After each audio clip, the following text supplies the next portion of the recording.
ਪਤਾ ਕਿ ਸਾਈਪਰਸ ਦੇ ਕੀ ਹਾਲ ਨੇ, ਲੇਕਿਨ ਇੰਗਲੈਂਡ ਦੇ ਹਾਲ ਮਾੜੇ ਨੇ, ਔਰ ਕਈ ਮੁਲਕਾਂ ਦੇ, ਇੰਡੀਆ ਦੇ ਵੀ ਹਾਲ ਮਾੜੇ ਨੇ। ਔਰ ਰੀਸੈਂਟਲੀ ਸਾਡੇ ਕੁਛ ਰਿਸ਼ਤੇਦਾਰ ਕੈਨੇਡਾ ਦੇ ਵਿੱਚ ਨੇ, ਖਾਸ ਕਰ ਵੈਨਕੂਵਰ ਦੇ ਵਿੱਚ, ਤੇ ਹੋਰ ਕੁਛ ਨਹੀਂ ਤੇ ਉੱਥੇ ਗਰਮੀ ਨਾਲ ਲੋਕੀ ਮਰ ਰਹੇ ਨੇ। ਸੋ one way or the other the mankind is suffering everywhere। ਔਰ ਇਹੋ ਜਿਹੀ ਸਫਰਿੰਗ ਜਿਹੜੀ ਆ ਉਹ ਸ਼ਾਇਦ ਰੀਸੈਂਟਲੀ ਸਾਡੇ ਟਾਈਮ ਤੇ ਨਹੀਂ ਹੋਈ, ਪਹਿਲੇ ਕਾਫੀ ਵਾਰੀ ਇਹ ਮਹਾਮਾਰੀਆਂ ਆ ਚੁੱਕੀਆਂ ਨੇ।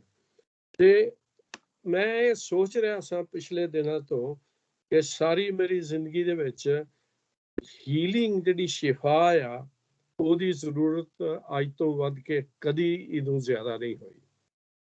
ਅੱਜ ਕੱਲ ਹਰ ਇੱਕ ਨੂੰ ਕਿਸੇ ਨਾ ਕਿਸੇ ਤਰੀਕੇ ਦੇ ਨਾਲ ਪ੍ਰਭੂ ਦੀ ਸ਼ਿਫਾ ਚਾਹੀਦੀ ਹੈ, what we call divine healing, ਇਲਾਹੀ ਸ਼ਿਫਾ। ਤੇ ਅਸੀਂ ਅੱਜ ਉਹਦੇ ਬਾਰੇ ਚ ਗੱਲ ਕਰਾਂਗੇ। ਔਰ ਫਿਰ ਪ੍ਰਭੂ ਦਾ ਧੰਨਵਾਦ ਕਰਨੇ ਆ ਕਿ ਸ਼ੋਭਾ ਨੇ ਪਿਛਲੀ ਵਾਰੀ ਵੀ ਜਦੋਂ ਮੈਂ ਮੈਸੇਜ ਦਿੱਤਾ ਸੀ ਤੇ ਗਾਣਾ ਉਹਨੇ ਉਹਦਾ ਕਾਫੀ ਢੁਕਵਾਂ, ਤੇ ਅੱਜ ਵੀ ਯਿਸੂ ਮਸੀਹ ਤੇਰੇ ਲਹੂ ਨਾਲ ਸ਼ਿਫਾ, ਤੂੰ ਮੁਝਕੋ ਸ਼ਿਫਾ ਦੇ। ਅੱਜ ਵੀ ਸ਼ਿਫਾ ਦੀ ਗੱਲ ਕਰ ਰਹੇ ਹਾਂ, ਔਰ ਅਸੀਂ ਅੱਜ ਫਿਰ ਸ਼ਿਫਾ ਦੀ ਗੱਲ ਕਰਾਂਗੇ।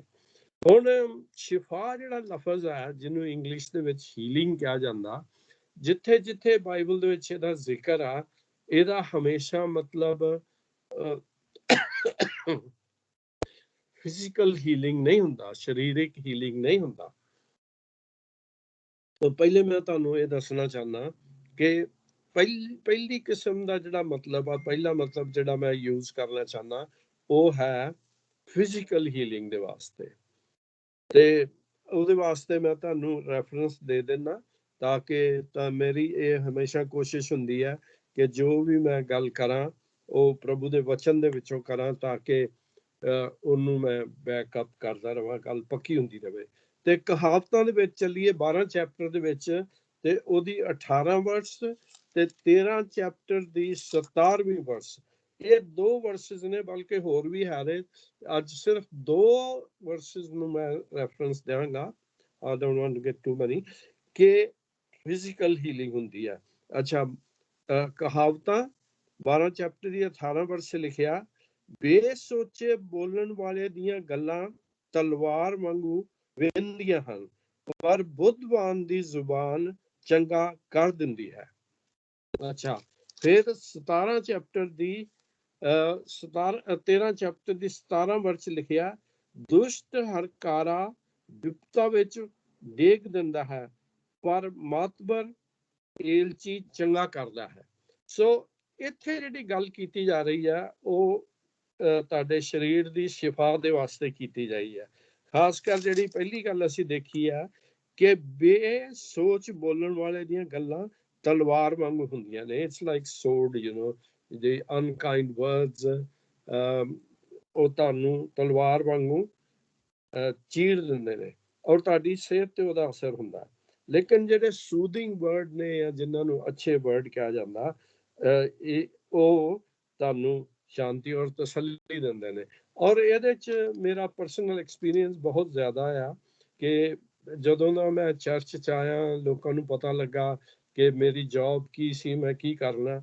And average I probably get 1 call every day ਕਿ ਮੇਰਾ ਜੀ ਬਲੱਡ ਪ੍ਰੈਸ਼ਰ ਵੱਧ ਗਿਆ, ਮੇਰੇ ਸਿਰ ਪੀੜ ਹੋ ਰਹੀ ਹੈ, ਮੇਰੇ ਪੇਟ 'ਚ ਹੋ ਗਿਆ, ਇਹ ਹੁੰਦਾ।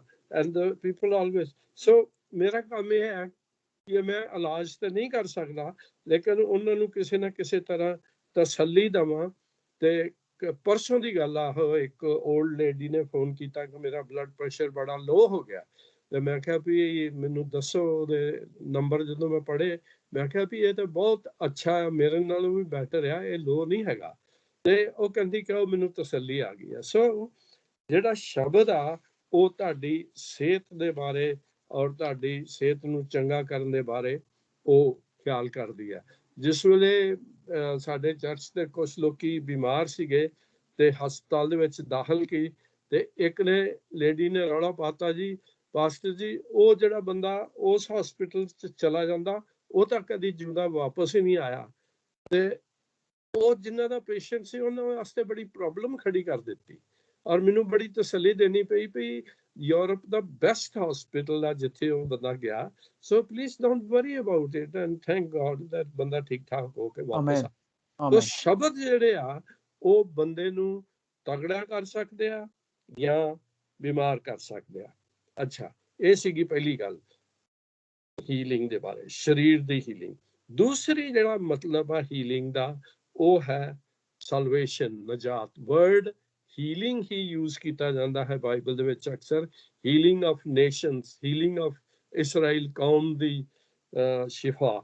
ਤੋ ਇਹ ਜਿਹੜਾ ਸ਼ਬਦ ਆ ਇਹ ਹਮੇਸ਼ਾ ਫਿਜ਼ੀਕਲ ਹੀਲਿੰਗ ਨਹੀਂ ਹੁੰਦਾ, ਬਲਕਿ ਇਹ ਸ਼ਬਦ ਜਿਹੜਾ ਹੈ ਉਹ ਤੁਹਾਡੀ ਮੁਕਤੀ, ਤੁਹਾਡੀ ਨਜਾਤ ਦੇ ਵਾਸਤੇ ਆਉਂਦਾ ਹੈ। फिर एक रेफरेंस मैं इस्तेमाल करना चाहना, Psalm 67 verse 2, that your ways may be known on earth, your salvation among the nation। हाँ जी, ਅਸੀਂ ਜ਼ਬੂਰ ਗਾਉਂਦੇ ਵੀ ਆ, ਤੇਰਾ ਰਾਹ ਇਸ ਧਰਤੀ ਉੱਤੇ ਯਾ ਰੱਬ ਜਾਤਾ ਜਾਵੇ, ਸਭ ਕੌਮਾਂ ਵਿੱਚ ਤੇਰੀ ਮੁਕਤੀ ਸਾਫ਼ ਪਹਿਚਾਣੀ ਜਾਵੇ। So this is directly connected and this is talking about salvation। Healing is also salvation of the nations, यानी पापां दी माफी। और सानू ये दस्या गया कि प्रभु यीशु ही राह है और सिर्फ ओदे राही ही मुक्ति मिल सकती है।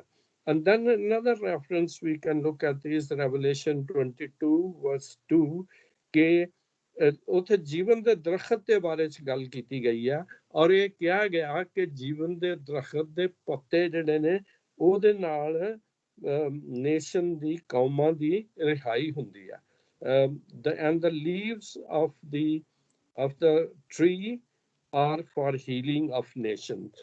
ਤੇ ਪੱਤੇ ਜਿਹੜੇ ਨੇ ਉਹ ਕੀ ਹੈ, ਜੀਵਨ ਦਾ ਦਰਖਤ ਕੌਣ ਹੈ? ਪ੍ਰਭੂ ਯਿਸੂ ਹੈ। ਉਹਦੇ ਪੱਤੇ ਕੀ ਨੇ? ਉਹਦੇ ਕੰਮ ਨੇ, ਤੇ ਉਹਦੇ ਰਾਹੀਂ ਵੀ ਕੌਮਾਂ ਦੀ ਰਿਹਾਈ ਹੁੰਦੀ ਹੈ। So that is the second type of healing. ਔਰ ਤੀਸਰੀ ਜਿਹੜੀ ਆ ਉਹ ਸਾਡੀ ਹੋਲ ਹੀਲਿੰਗ ਆ, ਜਿਹਦੇ ਵਿੱਚ ਨਾ ਸਿਰਫ ਸਾਡਾ ਸਰੀਰ ਬਲਕਿ ਸਾਡੀ ਆਤਮਾ ਵੀ ਸੁਖ ਸਾਂਦ ਹੋਣੀ ਚਾਹੀਦੀ ਆ। ਐਂਡ ਅਗੇਨ ਤੀਸਰਾ यूहन्ना ਉਹਦਾ ਦੂਸਰੀ ਵਰਸ, यूहन्ना ਦਾ ਖਤ ਜਿਹੜਾ ਆ ਉਹਦੇ ਵਿੱਚ ਇੱਕੋ ਹੀ ਚੈਪਟਰ ਆ। ਸੋ ਦੂਸਰੀ ਵਰਸ ਤੇ ਲਿਖਿਆ, behold I pray that you may prosper in all things and be in health as you soul prosper। यानी कि तेरी सेहत ठीक होवे ਤੇ ਤੇਰੀ ਜਾਨ, ਤੇਰੀ ਆਤਮਾ ਵੀ ਆਨੰਦਿਤ ਹੋਵੇ। ਸੋ ਅਸੀਂ ਦੇਖਿਆ ਕਿ 3 ਕਿਸਮ ਦੀ ਹੀਲਿੰਗ ਦਾ ਬਾਈਬਲ ਦੇ ਵਿੱਚ ਜ਼ਿਕਰ ਕੀਤਾ ਗਿਆ। ਮੈਂ ਤੁਹਾਡੇ ਨਾਲ ਇਹ ਗੱਲਾਂ ਮੋਟੀਆਂ ਸ਼ੇਅਰ ਕਰਨਾ ਚਾਹਨਾ। ਹੁਣ ਅਸੀਂ ਅੱਗੇ ਚੱਲ ਕੇ ਦੇਖਦੇ ਹਾਂ ਵੀ ਸਾਡੀ ਹੀਲਿੰਗ ਹੁੰਦੀ ਕਿਸ ਤਰ੍ਹਾਂ ਆ, ਹੀਲਿੰਗ ਆਈ ਕਿਹਦੇ ਤੋਂ ਆ, ਕੌਣ ਆ ਸਾਡਾ healer. This is very important, ਕਿਉਂਕਿ ਹੀਲਿੰਗ ਜਿਹੜੀ ਆ, ਤੁਸੀਂ ਅਗਰ ਪੰਜਾਬ ਦੇ ਵਿੱਚ ਖਾਸ ਕਰ ਇੰਡੀਆ ਦੇ ਵਿੱਚ ਹੀਲਿੰਗ ਮੀਟਿੰਗਸ ਦੇਖੋ, ਬੜੀਆਂ ਮੈਨੂੰ ਕਿਸੇ ਨੇ ਦੱਸਿਆ ਕਿ 1 ਲੱਖ ਬੰਦਾ ਉੱਥੇ ਹੀਲਿੰਗ ਮੀਟਿੰਗਸ ਦੇ ਵਿੱਚ ਜਾਂਦੇ ਆ, ਕਈ ਮੀਟਿੰਗਸ ਦੇ ਵਿੱਚ। ਔਰ ਪ੍ਰੋਬਲਮ ਇਹ ਆ, ਜਿਸ ਤਰ੍ਹਾਂ ਪਾਸਟਰ ਜੌਨੀ ਨੇ ਵੀ ਕਿਹਾ ਸੀ ਪਿਛਲੀ ਵਾਰੀ, ਕਿ don't look to the pastors and leaders. ਲੋਕੀ ਉੱਥੇ ਜਾਂਦੇ ਨੇ ਤੇ ਜਿਹੜਾ ਬੰਦਾ ਅੱਗੇ ਖਲੋਤਾ ਹੁੰਦਾ ਉਹਦੀ ਮਹਿਮਾ, ਉਹਦੀ ਵਡਿਆਈ, ਉਹਦੀ ਪੂਜਾ ਕਰਨੀ ਸ਼ੁਰੂ ਕਰ ਦਿੰਦੇ ਨੇ। ਔਰ ਇੱਥੋਂ ਤੱਕ ਕਿ ਉਹਨੂੰ ਪੈਸਾ ਵੀ ਬਹੁਤ ਦਿੰਦੇ ਆ। ਔਰ ਇੱਕ ਹੋਰ ਚੀਜ਼ ਮੈਂ ਨੋਟ ਕੀਤੀ ਆ, ਪਤਾ ਨਹੀਂ, I don't know if you like my style all the time, but I'm critical of these people। ਉਹ ਕੀ ਕਹਿੰਦੇ ਆ, ਹੀਲਿੰਗ ਕਰਨ ਤੋਂ ਪਹਿਲੇ ਕਹਿੰਦੇ ਕਿ ਬੀਜੋ ਜੀ, sow your seed। ਹਾਂ, ਲੋਕੀ ਡਰਦੇ ਮਾਰੇ ਪੈਸਾ ਦੇ ਦਿੰਦੇ ਆ।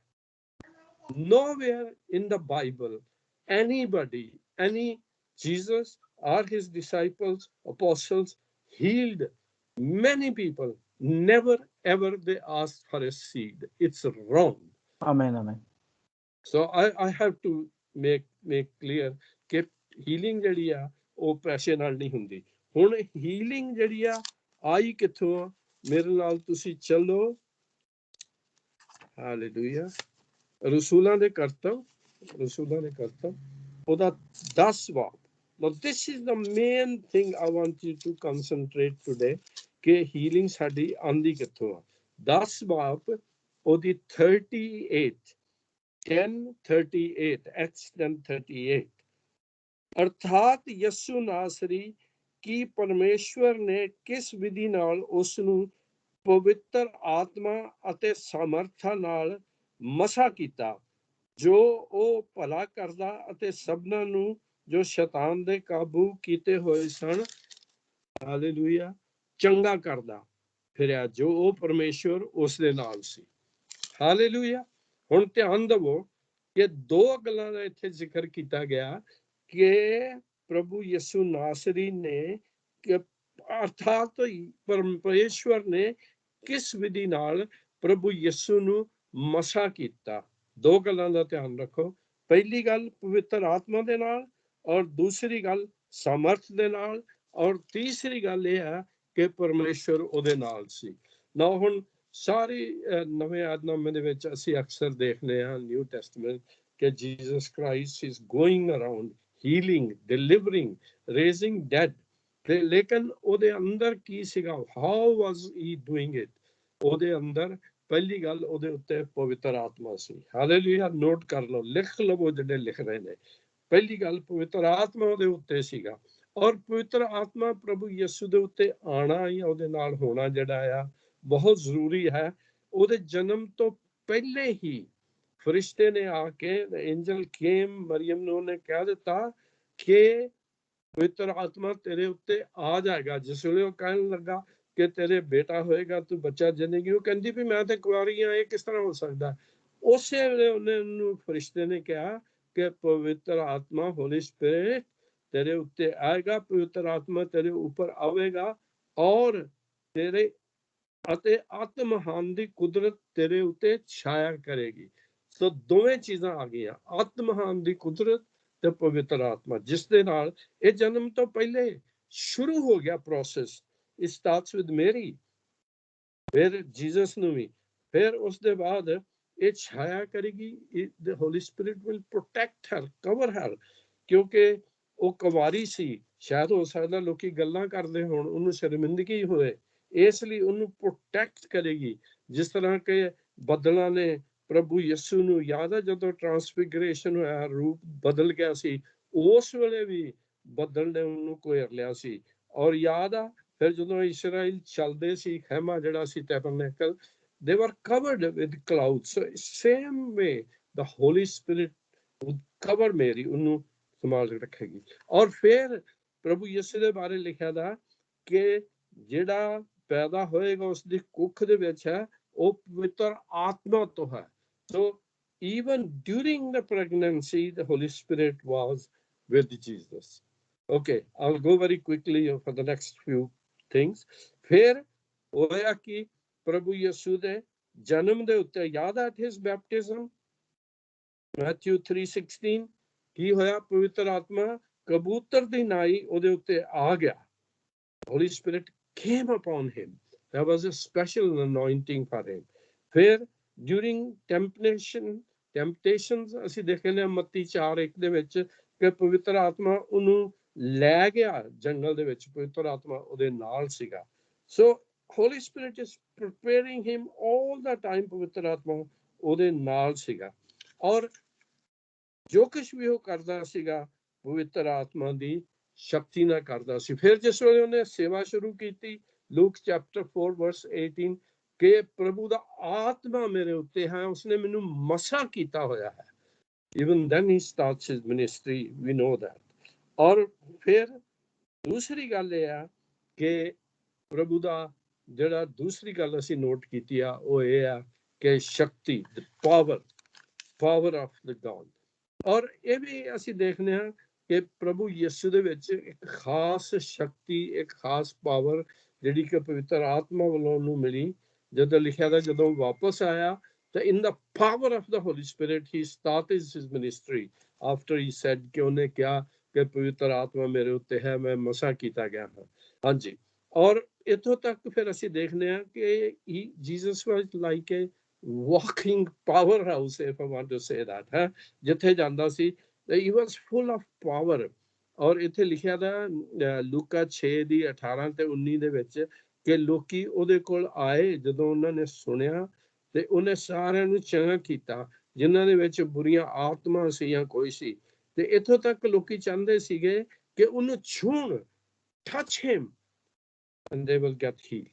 ਯਾਦ ਹੈ ਔਰਤ ਨੂੰ ਜਿਹਨੂੰ 12 ਸਾਲ ਤੋਂ ਬਲੀਡਿੰਗ ਹੋ ਰਹੀ ਸੀ, ਉਹਨੇ ਕਿਹਾ ਕਿ ਅਗਰ ਮੈਂ ਉਹਨੂੰ ਛੂ ਹੀ ਲਵਾਂ ਤਾਂ ਮੈਂ ਚੰਗੀ ਹੋ ਜਾਵਾਂਗੀ। ਔਰ ਹੋਇਆ ਕਿ ਉਹਨੇ ਉਹਨੂੰ ਛੂ ਲਿਆ, ਔਰ ਪ੍ਰਭੂ ਯਿਸੂ ਨੇ ਕਿਹਾ ਕਿ ਮੈਨੂੰ ਕਿਹਨੇ ਛੂਇਆ? ਉਹਨੇ ਕਿਹਾ she was scared, she was, ਉਹਨੇ ਕਿਹਾ ਕਿ ਕੋਈ ਚੇਲੇ ਕਹਿਣ ਲੱਗੇ ਨਹੀਂ ਕੋਈ ਗੱਲ ਨਹੀਂ, ਕੋਈ ਤੈਨੂੰ ਛੂ ਕੇ ਹੋਣਾ, ਲੱਗ ਗਿਆ ਹੋਣਾ। ਨਹੀਂ, ਕਹਿੰਦਾ there was a special touch, the power came out of me। ਸੋ ਪ੍ਰਭੂ ਸ਼ਕਤੀ ਜਿਹੜੀ ਸੀ ਉਹਦੇ ਨਾਲ ਸੀ। ਔਰ ਫਿਰ ਤੀਸਰੀ ਗੱਲ ਇਹ ਆ ਕਿ ਪਰਮੇਸ਼ਵਰ ਹਮੇਸ਼ਾ ਉਹਦੇ ਨਾਲ ਸੀਗਾ। ਉਹ ਹਮੇਸ਼ਾ ਬਾਪ ਦੀ, ਪਿਤਾ ਦੀ ਆਗਿਆ ਨੂੰ ਮੰਨਦਾ ਸੀ, ਪਿਤਾ ਦੀ ਮਰਜ਼ੀ ਨੂੰ ਪੂਰਾ ਕਰਦਾ ਸੀ।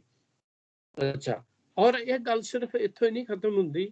when Jesus called his disciple, ਉੱਥੇ ਲਿਖਿਆ ਦਾ ਲੂਕ 9 ਚੈਪਟਰ 1, ਕਿ ਜਿਸ ਵੇਲੇ ਉਹਨਾਂ ਨੂੰ 12 ਸ਼ਾਗਿਰਦਾਂ ਨੂੰ, ਚੇਲਿਆਂ ਨੂੰ ਸੱਦਿਆ, ਤੇ ਉਹਨਾਂ ਨੂੰ ਵੀ ਪਾਵਰ ਔਰ ਅਥਾਰਟੀ ਦੇ ਦਿੱਤੀ। ਉਹਨੇ ਕਿਹਾ ਕਿ ਜਾਓ, ਜਾ ਕੇ and the authority trample on serpents and scorpion, ਸੱਪਾਂ ਨੂੰ ਤੇ ਠੂਹਿਆਂ ਨੂੰ ਤੁਸੀਂ ਆਪਣੇ ਪੈਰਾਂ ਥੱਲੇ ਰੌਂਦੋ। So this was a special anointing, special power that Jesus had, and he gave it to his disciple। Remember in Acts chapter 1 verse 8, ਉਹਨੇ ਕਿਹਾ ਕਿ ਪਵਿੱਤਰ ਆਤਮਾ ਤੁਹਾਡੇ ਉੱਤੇ ਆਏਗਾ ਔਰ ਤੁਸੀਂ ਸ਼ਕਤੀ ਪਾਓਗੇ। You will receive the power to deal with all these things। So I think ਮੈਂ ਇਸ ਗੱਲ ਨੂੰ ਕਾਫੀ ਕਲੀਅਰ ਕਰ ਦਿੱਤਾ ਜਾਣਾ ਕਿ ਇਹ ਜਿਹੜੀ ਸਾਡੀ ਸ਼ਿਫਾ ਆ, ਸਾਡੀ ਜਿਹੜੀ ਸ਼ਕਤੀ ਆ, ਉਹ ਪ੍ਰਭੂ ਯਿਸੂ ਤੋਂ ਹੈ। ਔਰ ਪ੍ਰਭੂ ਯਿਸੂ ਦੇ ਵਿੱਚ ਪਵਿੱਤਰ ਆਤਮਾ, ਸਾਮਰਥ, ਸ਼ਕਤੀ ਤੇ ਪ੍ਰਭੂ ਉਹਦੇ ਨਾਲ, ਤਿੰਨ ਚੀਜ਼ਾਂ ਦੇ। ਹੁਣ ਅੱਗੇ ਚੱਲੀਏ। ਅੱਛਾ, ਹੁਣ ਮਸਲਾ ਜਿਹੜਾ ਸੀਗਾ, ਉੱਥੇ ਪ੍ਰਭੂ ਯਿਸੂ ਆਪਣਾ ਕੰਮ ਕਰ ਰਹੇ ਨੇ, ਸੇਵਾ ਕਰ ਰਹੇ ਨੇ, ਲੇਕਿਨ there are people who are not trusting him, not believing him, or they have little doubts। ਔਰ ਉਸ ਦੇ ਬਾਅਦ ਤੁਸੀਂ ਆਪਣਾ ਬਾਈਬਲ ਖੋਲ ਕੇ ਰੱਖਿਓ, ਮਤੀ ਦੀ ਅੰਜੀਲ ਉਹਦਾ 11 ਚੈਪਟਰ। ਇਹ ਉਹ ਸਟੋਰੀ ਆ ਜਿਸ ਵੇਲੇ ਯਹੂਨਾ ਜਿਹੜਾ ਨੂੰ ਜੇਲ੍ਹ ਦੇ ਵਿੱਚ ਪਾ ਦਿੱਤਾ ਗਿਆ। ਯਾਦ ਆ, ਯਹੂਨਾ ਜਿਹੜਾ ਸੀਗਾ ਉਹ ਪ੍ਰਭੂ ਯਿਸੂ ਤੋਂ ਥੋੜਾ ਜਿਹਾ ਪਹਿਲੇ ਆਇਆ, and he started his ministry, ਔਰ ਹਾਲਾਤ ਦੇ ਮੁਤਾਬਕ ਉਹਨੂੰ ਜੇਲ੍ਹ ਦੇ ਵਿੱਚ ਪਾਤਾ। ਜਿਸ ਵੇਲੇ ਉਹਨੂੰ ਜੇਲ੍ਹ ਦੇ ਵਿੱਚ ਪਾਤਾ, I think John had some doubts, or he wanted to test, I don't know the reason, but he was expecting, ਉਹ ਸੋਚ ਰਿਹਾ ਸੀ ਕਿ ਪ੍ਰਭੂ ਯਿਸੂ ਮੇਰਾ ਰਿਸ਼ਤੇਦਾਰ ਆ, ਐਡੀ ਉਹਦੀ ਸ਼ਕਤੀ ਆ, ਤਾਂ ਮੈਨੂੰ ਸ਼ਾਇਦ ਜੇਲ੍ਹ ਚੋਂ ਕੱਢੇਗਾ, ਜੇਲ੍ਹ ਚੋਂ ਕੱਢੇਗਾ। ਲੇਕਿਨ ਹੋਇਆ ਕਿ ਤੀਸਰੀ ਆਇਤ 'ਚ ਲਿਖਿਆ ਮੈਥਿਊ 11 verse 3 ਕਿ ਜਿਹੜਾ ਆਉਣ ਵਾਲਾ ਸੀ ਉਹ ਤੂੰ ਹੀ ਹੈ ਜਾਂ ਅਸੀਂ ਕਿਸੇ ਹੋਰ ਦੀ ਉਡੀਕ ਰੱਖੀਏ। It's a big question now। At that time and even today there was supposed to come a Messiah। ਇੱਕ ਮਸੀਹਾ ਨੇ ਆਣਾ ਸੀ, ਜਿਨੇ ਕਿ ਲੋਕਾਂ ਨੂੰ ਰਿਹਾਈ ਦੇਣੀ ਸੀ, ਜਿਨ੍ਹਾਂ ਨੇ ਲੋਕਾਂ ਨੂੰ ਚੰਗਿਆ ਕਰਨਾ ਸੀਗਾ, ਜਿਨ੍ਹਾਂ ਨੇ ਉਹਨਾਂ ਨੂੰ ਠੀਕ ਕਰਨਾ ਸੀ। ਸੋ ਯਹੂਨਾ ਦਾ ਸਵਾਲ ਪੈਦਾ ਹੋ ਗਿਆ ਕਿ ਹੁਣ ਅਸੀਂ ਉਹ ਹੀ ਤੋਂ ਕਿ ਕਿਸੇ ਹੋਰ ਦੀ ਇੰਤਜ਼ਾਰ ਕਰੀਏ। ਸੋ ਪ੍ਰਭੂ ਯਿਸੂ ਨੇ ਉਹਨੂੰ ਸਿੱਧਾ ਜਵਾਬ ਦਿੱਤਾ ਵੀ ਹਾਂਜੀ ਹਾਂਜੀ ਮੈਂ ਤਾਂ ਉਹ ਹੀ ਹਾਂ, ਮੇਰੀ ਮੰਨ ਲਓ। ਲੇਕਿਨ ਪ੍ਰਭੂ ਯਿਸੂ ਨੇ ਉਹਨੂੰ ਇਹ ਗੱਲ ਦੱਸੀ ਵੀ ਲੁੱਕ, ਯਹੂਨਾ ਉਦੋਂ ਤੋਂ ਵੱਡਾ ਸੀ ਮੇਰੇ ਹਾਲ। ਉਹਨੇ ਕਿਹਾ ਹੋਣਾ ਭਾਜੀ ਸੁਣੋ ਤੁਸੀਂ ਮੇਰੀ ਗੱਲ, ਪਰ ਤੁਸੀਂ ਵੀ ਜਾਣਦੇ ਹੋ ਕਿ ਅਜ਼ਾਇਆ ਨਬੀ ਨੇ ਕੀ ਕਿਹਾ ਆ। ਜੋ ਕੁਛ ਅਜ਼ਾਇਆ ਨਬੀ ਨੇ ਗੱਲ ਕਹੀ ਆ, ਜੋ ਕੁਛ ਉਹ ਖਿਆਲ ਰੱਖਦਾ, ਉਮੀਦ ਰੱਖਦਾ ਕਿ ਇੱਕ ਮਸੀਹਾ, ਇੱਕ ਮਸਾਇਆ ਆ ਕੇ ਕਰੇਗਾ, ਉਹ ਗੱਲਾਂ ਹੋ ਰਹੀਆਂ ਨੇ। ਔਰ ਇਹਦੇ ਵਾਸਤੇ ਤੁਸੀਂ ਚਲੇ ਜਾਓ ਮੇਰੇ ਨਾਲ Isaiah chapter 35। Hallelujah, just stay there with me for a while. Isaiah chapter 35 ਉੱਥੇ ਕੀ ਲਿਖਦਾ ਆ? I just want to read this few verses। Isaiah chapter 35 verse 5, 6 and 7। ਹਾਂਜੀ, ਮੈਂ ਕਹਿੰਦਾ ਹਾਂ ਕਿ ਉਹ ਮੂੰਹ ਦੀਆਂ ਹੀ ਗੱਲਾਂ ਹਨ ਕਿ ਯੁੱਧ ਲਈ ਮੇਰੇ ਕੋਲ सॉरी नहीं, मैं 36 पढ़ रहा, 35, सॉरी हाँ जी। तद अन्निਆਂ ਦੀਆਂ ਅੱਖਾਂ ਸੁਜਾਖੀਆਂ ਹੋ ਜਾਣਗੀਆਂ ਅਤੇ ਬੋਲਿਆਂ ਦੇ ਕੰਨ ਖੁੱਲ ਜਾਣਗੇ। ਤਦ ਲੰਗਾ ਹਿਰਨ ਵਾਂਗੂ ਚੌਂਕੜੀਆਂ ਭਰੇਗਾ ਅਤੇ ਗੂੰਗੇ ਦੀ ਜ਼ੁਬਾਨ ਜੈਕਾਰਾ ਗਾਵੇਗੀ, ਕਿਉਂਕਿ ਜੋ ਉਜਾੜ ਵਿੱਚ ਪਾਣੀ ਅਤੇ ਰੜੇ ਮੈਦਾਨ ਵਿੱਚ ਨਦੀਆਂ ਫੁੱਟ ਨਿਕਲਣਗੀਆਂ। 5ਵੀਂ ਤੇ 6ਵੀਂ ਵਰਸ। ਤਪਦੀ ਰੇਤ ਬਲਾ ਬਣੇਗੀ ਅਤੇ ਤਿਹਾਈ ਜ਼ਮੀਨ ਪਾਣੀ ਦੇ ਸੁਭ ਗਿੱਦੜਾਂ ਦੇ ਠਿਕਾਣੇ ਵਿੱਚ ਉਹ ਬੈਠਕ ਹੋਵੇਗੀ, ਕੰਨਿਆ ਅਤੇ ਦਬ ਦਾ ਚੁਗਾਨ।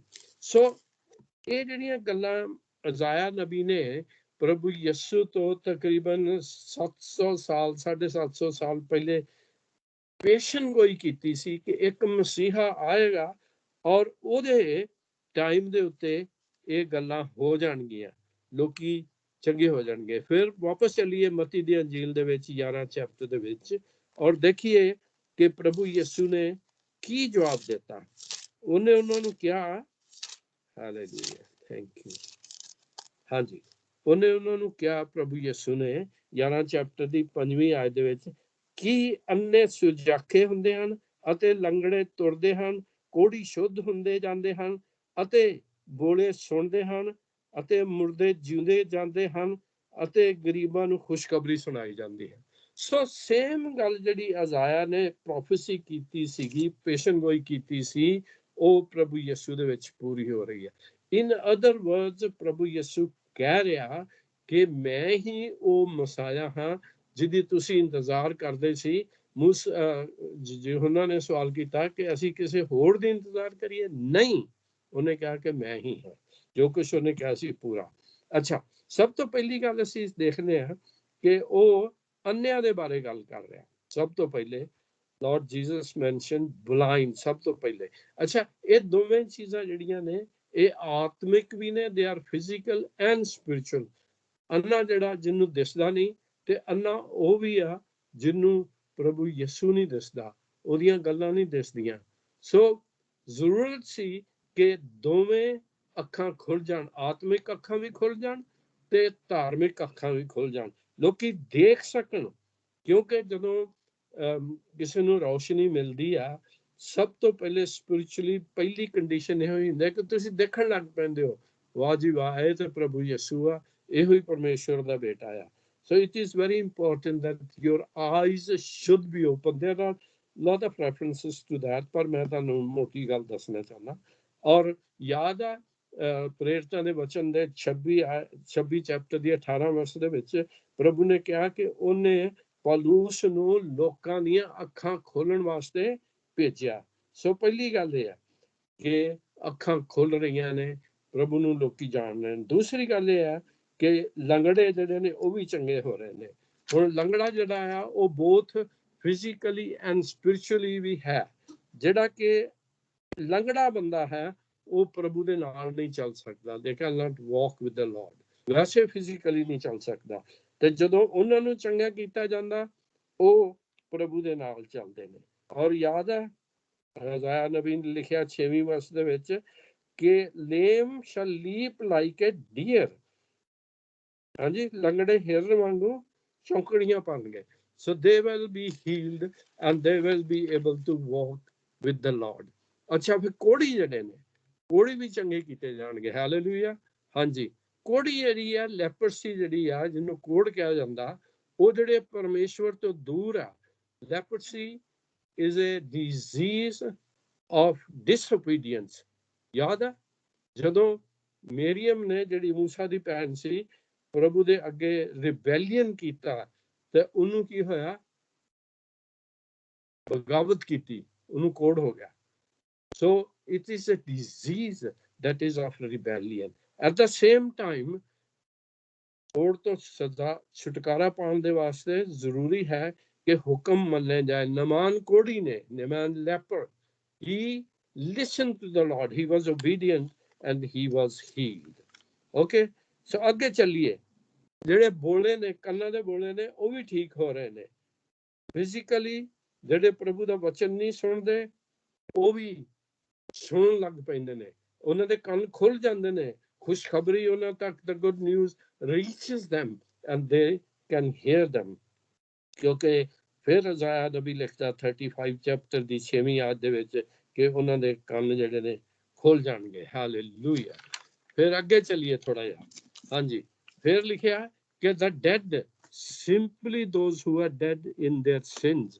ਹਾਂਜੀ, ਪਾਪ ਦੇ ਵਿੱਚ ਅਸੀਂ ਮੁਰਦਾ ਸੀ, ਪ੍ਰਭੂ ਯਿਸੂ ਦੇ ਸੂਲੀ ਚੜ੍ਹਨ ਨਾਲ, ਉਸਦੇ ਮਾਰ ਖਾਣ ਦੇ ਨਾਲ, ਉਸਦੇ ਜੀ ਉੱਠਣ ਦੇ ਨਾਲ ਅਸੀਂ ਵੀ ਉਹਦੇ ਨਾਲ ਜ਼ਿੰਦਾ ਕੀਤੇ ਗਏ ਹਾਂ। ਔਰ ਖਾਸ ਕਰ ਸਾਈਪਰਸ ਦੇ ਵਿੱਚ ਰੀਸੈਂਟਲੀ ਕਾਫੀ ਬੈਪਟਿਜ਼ਮ ਹੋਏ ਨੇ। ਔਰ ਜਦੋਂ ਇਹ ਦੱਸਿਆ ਜਾਂਦਾ ਕਿ ਜਦੋਂ ਤੁਸੀਂ ਬਪਤਿਸਮੇ ਦੇ ਵਿੱਚ ਉਹਦੇ ਨਾਲ ਪਾਣੀ ਦੇ ਵਿੱਚ ਦਬਾ ਦਿੱਤੇ ਜਾਂਦੇ ਹੋ ਤਾਂ you ਵੇਕ up, you rise up to a new life। so ਮੁਰਦੇ ਜਿਹੜਾ ਨੇ, both spiritually both physically they are being raised। ਪ੍ਰਭੂ ਯਿਸੂ ਨੇ ਮੁਰਦਿਆਂ ਨੂੰ ਚੰਗਿਆ ਕੀਤਾ। ਔਰ ਫਾਈਨਲੀ ਜਿਹੜੀ ਗੁੱਡ ਨਿਊਜ਼ ਆ, ਜਿਹੜੀ ਖੁਸ਼ਖਬਰੀ ਆ, ਉਹ ਗਰੀਬ ਲੋਕਾਂ ਨੂੰ ਸੁਣਾਈ ਜਾ ਰਹੀ ਹੈ। ਗਰੀਬ ਲੋਕੀ ਹੁਣ ਉਹ ਨਹੀਂ ਕਿ ਜਿਹੜੇ ਪੈਸੇ ਤੋਂ ਗਰੀਬ ਨੇ, poor are those who haven't had or heard the good news, ਜਿਨ੍ਹਾਂ ਨੇ ਨਹੀਂ ਸੁਣੀ। ਸੋ ਉਹ ਵੀ ਉਹਨਾਂ ਨੂੰ ਸੁਣਾ ਦਿੱਤੀ ਗਈ। ਸੋ ਇਹ ਸਾਰੀਆਂ ਗੱਲਾਂ ਇਸ ਗੱਲ ਦਾ ਸਾਨੂੰ ਜਵਾਬ ਦੇ ਰਹੀਆਂ ਨੇ ਔਰ ਦੱਸ ਰਹੀਆਂ ਨੇ ਕਿ ਪ੍ਰਭੂ ਯਿਸੂ ਜਿਹੜਾ ਹੈ ਉਹੋ ਹੀ ਮਸਾਇਆ ਸੀ ਜਿਹਦਾ ਇੰਤਜ਼ਾਰ ਕਰ ਰਹੇ ਸੀ। ਯੂਹੰਨਾ ਨੂੰ ਇਹ ਖਬਰ ਜਿਹੜੀ ਸੀ ਉਹਦੇ ਚੇਲਿਆਂ ਨੇ ਜਾ ਕੇ ਦੱਸ ਦਿੱਤੀ। ਔਰ ਇੱਕ ਗੱਲ ਹੋਰ ਜ਼ਰੂਰੀ ਸੀਗੇ ਕਿ ਪ੍ਰਭੂ ਯਿਸੂ ਐਸੇ ਮੋਜੇ, ਐਸੇ ਮਿਰੇਕਲ, ਐਸੇ ਅਚੰਭੇ ਦੇ ਕੰਮ ਕਰ ਰਿਹਾ ਸੀ ਜਿਹੜੇ ਕਿ ਕਦੀ ਕਿਸੇ ਨੇ ਸੀ ਕੀਤੇ। Not even in the old testament things like this was done. Specially ਕਿਸੇ ਅੰਨੇ ਨੂੰ, ਜਨਮ ਦੇ ਅੰਨੇ ਨੂੰ ਚੰਗਾ ਕਰ ਦੇਣਾ, ਕਿਸੇ ਲੰਗੜੇ ਨੂੰ ਚੰਗਾ ਕਰ ਦੇਣਾ। So he was doing that sort of things that was expected, ਜਿਹੜੀ ਕਿ ਜ਼ਰੂਰਤ ਸੀਗੀ ਮਸਾਇਆ would do। ਔਰ ਧਿਆਨ ਰੱਖੋ, ਇਸ ਗੱਲ ਨੂੰ ਭੁੱਲਣਾ ਜਾਣਾ ਕਦੀ ਵੀ ਕਿ ਉਹਨਾਂ ਦਿਨਾਂ ਦੇ ਵਿੱਚ ਬਹੁਤ ਸਾਰੇ ਰਬਾਈ, ਜਾਦੂਗਰ, ਹੋਰ ਲੋਕੀ ਜਿਹੜੇ ਸੀ ਉਹ ਵੀ ਅਚੰਭੇ ਦੇ ਕੰਮ ਕਰ ਰਹੇ ਸੀ। ਲੇਕਿਨ ਜੋ ਪ੍ਰਭੂ ਯਿਸੂ ਕਰ ਸਕਿਆ ਉਹ ਕਿਸੇ ਨੇ ਨਹੀਂ ਕੀਤਾ। Sometime they were fake miracles and they are happening today. ਅੱਜ ਵੀ ਹੋ ਰਹੇ ਨੇ। ਕਈ ਮੈਨੂੰ ਪਤਾ ਲੱਗਾ ਕਿ ਜਿਹੜੇ ਪ੍ਰਚਾਰਕ ਨੇ ਉਹਨਾਂ ਨੇ ਬੰਦੇ ਨਾਲ ਰਲਾਏ ਹੁੰਦੇ ਨੇ ਕਿ ਹਾਂਜੀ ਗਵਾਹੀ ਦਿਓ ਜੀ ਮੈਂ ਠੀਕ ਹੋ ਗਿਆ ਸੀ। ਇਹ ਬੀ ਕੇਅਰਫੁਲ, ਕਿਉਂਕਿ ਪ੍ਰਭੂ ਯਿਸੂ ਦੇ ਵਕਤ ਤੇ ਵੀ ਐਸੇ ਦੇ ਵਰ ਫਾਲਸ ਪ੍ਰੋਫਿਟਸ ਐਂਡ ਦੇ ਵਰ claiming to heal the people। ਸੋ ਹੋਇਆ ਕਿ ਹੁਣ ਇਹ ਜਦੋਂ ਪ੍ਰਭੂ ਯਿਸੂ when he was doing all these miracles ਦੇ ਮੌਜੇ ਕਰ ਰਿਹਾ ਸੀਗਾ ਤੇ ਜਿਹੜੇ ਰਿਲੀਜੀਅਸ ਲੀਡਰ ਸੀ ਉਹ ਵੀ ਥੋੜੇ ਜਿਹਾ ਦੁਖੀ ਹੋ ਗਏ। and they wanted to question ਕਿ ਵਾਕਈ ਇਹ ਮਸੀਹਾ ਹੈ ਕਿ ਨਹੀਂ ਹੈ। ਸੋ ਜਿੱਥੇ ਉਹ ਅੰਨੇ ਨੂੰ ਚੰਗਾ ਕੀਤਾ ਸੀ, ਯੂਹੰਨਾ ਦੀ ਇੰਜੀਲ 9 ਚੈਪਟਰ ਦੇ ਵਿੱਚ ਅਸੀਂ ਦੇਖਦੇ ਹਾਂ ਕਿ ਉਹ ਲੋਕੀ ਉੱਥੇ ਪਹੁੰਚ ਗਏ। Let's turn to this reference again। I'd like to back up with the word। ਯੂਹੰਨਾ ਦੀ ਇੰਜੀਲ ਉਹਦਾ 9 ਚੈਪਟਰ। Thank you. ਹਾਂਜੀ, ਯੂਹੰਨਾ ਦੀ ਇੰਜੀਲ ਉਹਦਾ 9 ਚੈਪਟਰ।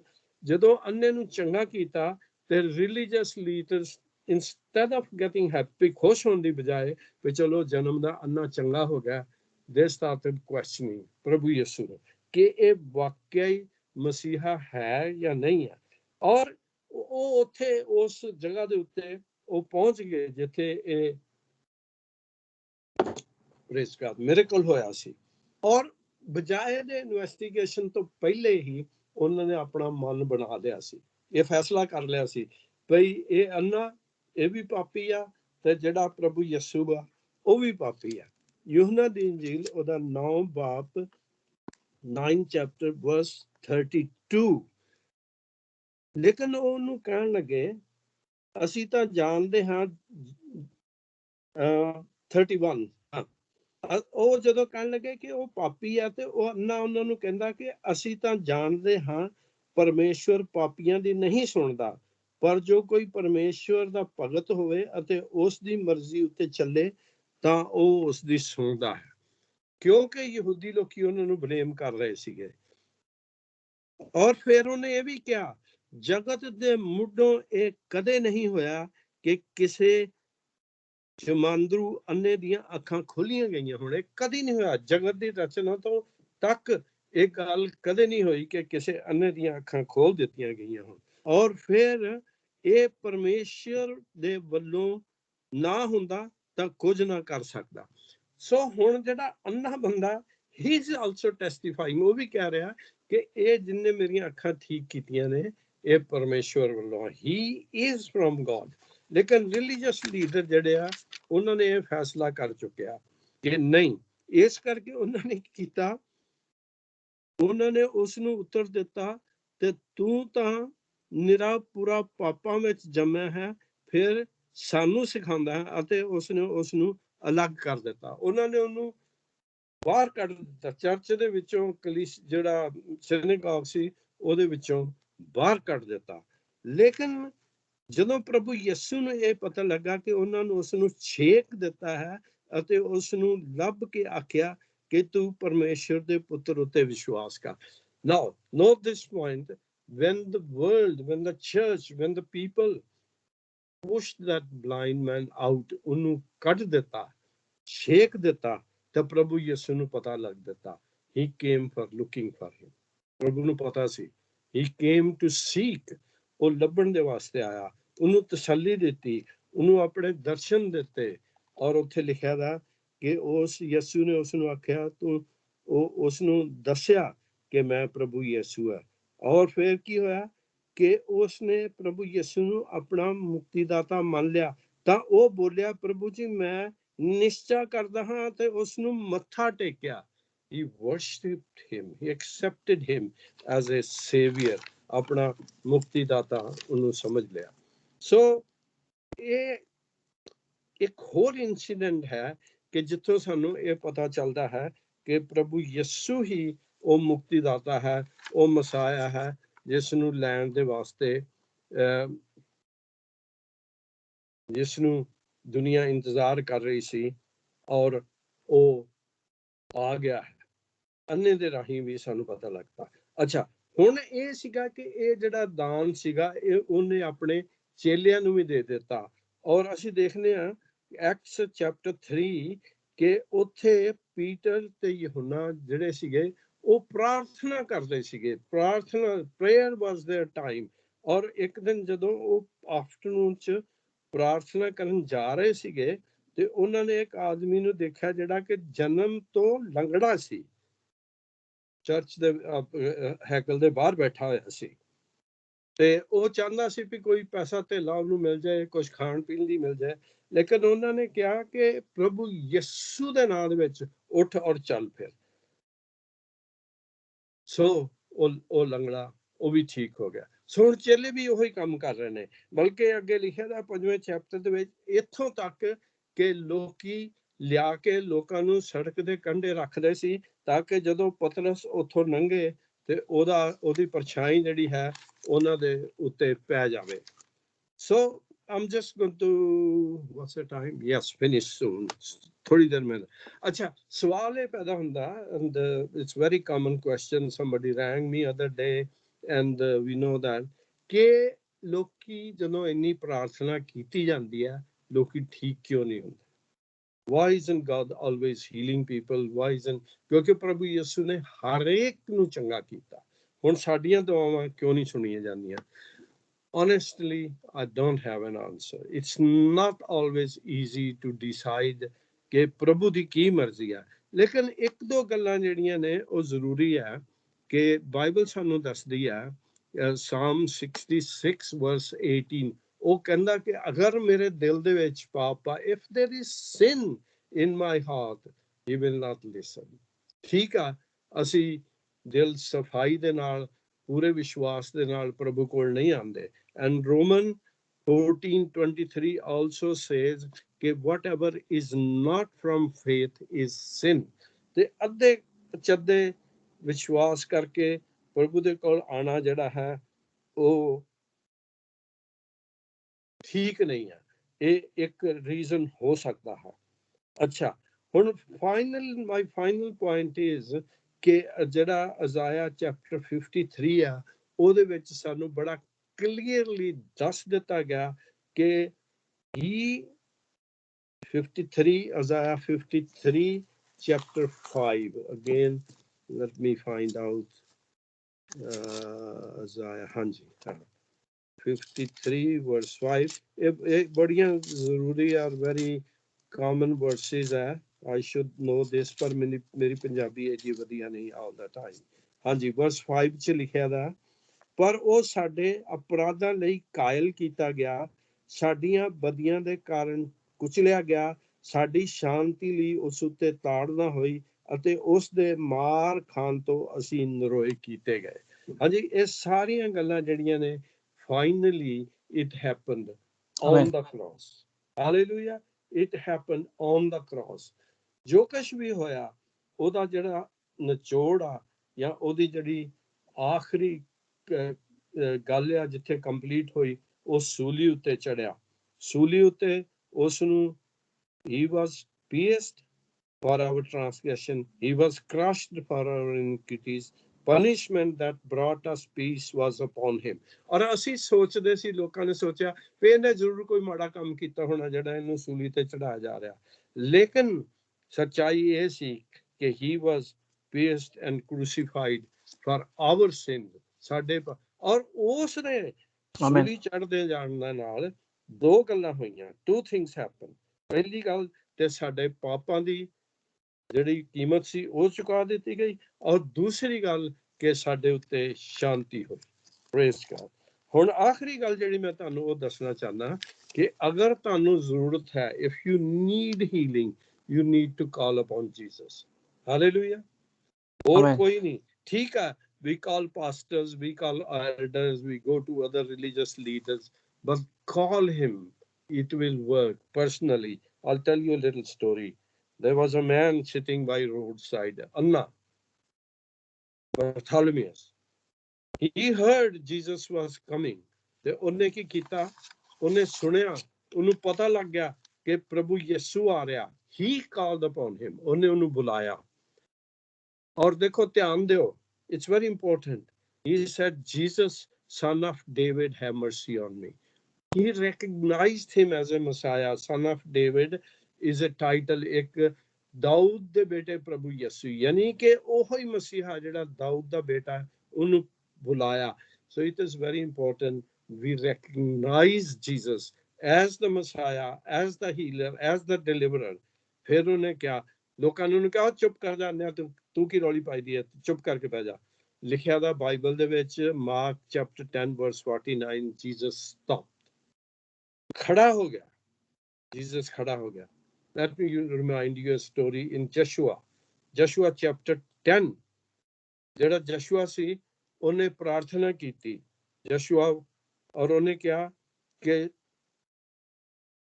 ਸੂਰਜ ਤੇ ਚੰਦ ਆਸਮਾਨ ਦੇ ਵਿੱਚ ਖੜੇ ਹੋ ਜਾਣ, ਔਰ ਉੱਥੇ ਲਿਖਿਆ ਦਾ ਕਿ ਸਾਰਾ ਦਿਨ middle of the sky delayed going about one, ਇੱਕ ਦਿਨ ਸੂਰਜ ਜਿਹੜਾ ਸੀ ਉਹ ਥੱਲੇ ਨਾ ਗਿਆ। At his request, Joshua's request, the sun and the moon stopped. And it also says that there has never been a day like this before or since, a day when the Lord listened to a man.